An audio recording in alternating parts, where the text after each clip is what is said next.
and Miracles. This is the third edition by the Foundation for Inner Peace.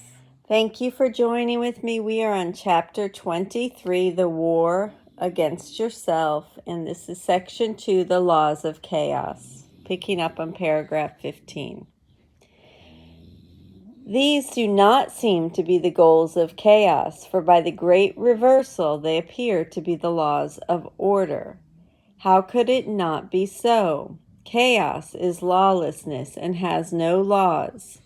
To be believed, its seeming laws must be perceived as real. Their goal of madness must be seen as sanity, and fear with ashen lips and sightless eyes, blinded and terrible to look upon, is lifted to the throne of love, its dying conqueror, its substitute, the Savior from salvation. How lovely do the laws of fear make death appear. Give thanks unto the hero on love's throne, who saved the Son of God for fear and death. And yet, how can it be that laws like these can be believed? There is a strange device that makes it possible, nor is it unfamiliar. We have seen how it happens to function many times before. In truth, it does not function, yet in dreams where only shadows play the major roles, it seems most powerful. No law of chaos could compel belief but for the emphasis on form and disregard of content. No one who thinks that one of these laws is true sees what it says. Some forms it takes seem to have meaning, and that is all. How can some forms of murder not mean death? Can an attack in any form be love? What form of condemnation is a blessing? Who makes his Savior powerless and finds salvation? Let not the form of the attack on him deceive you. You cannot seek to harm him and be saved. Who can find safety from attack by turning on himself? How can it matter what the form this madness takes?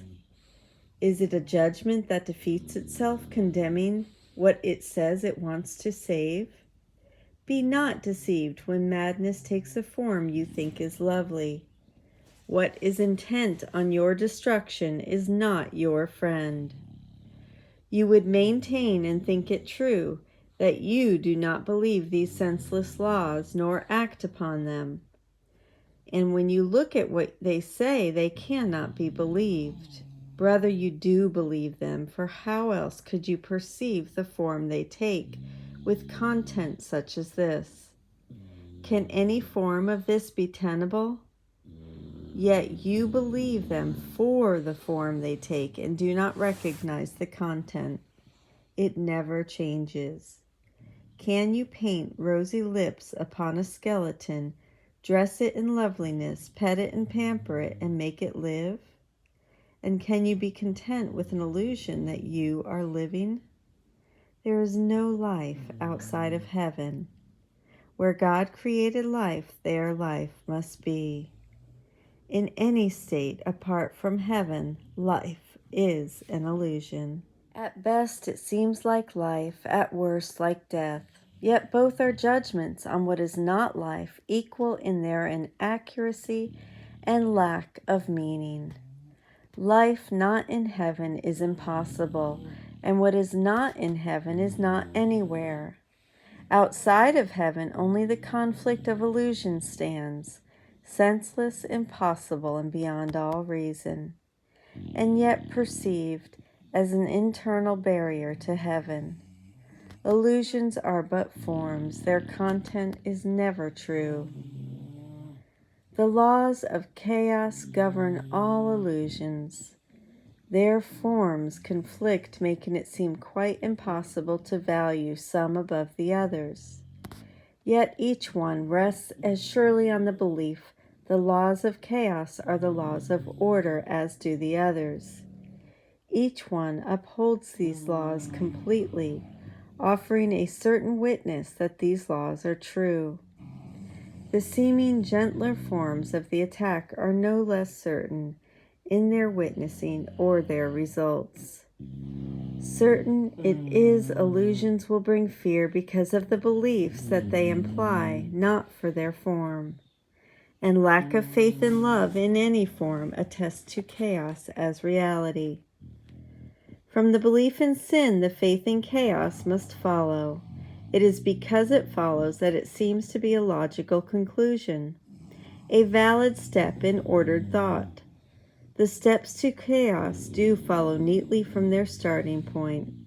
Each is a different form in the progression of the truth's reversal, leading still deeper into terror and away from truth.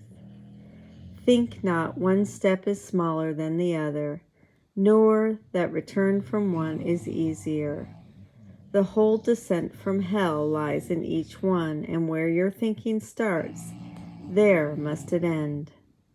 Brother, take not one step in the descent to hell, for having taken one, you will not recognize the rest for what they are, and they will follow.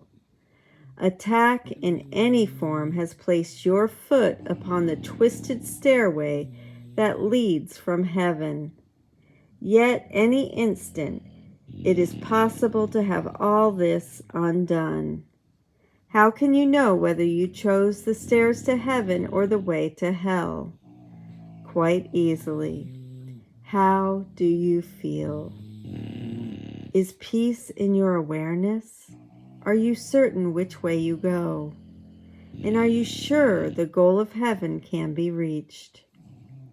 If not, you walk alone.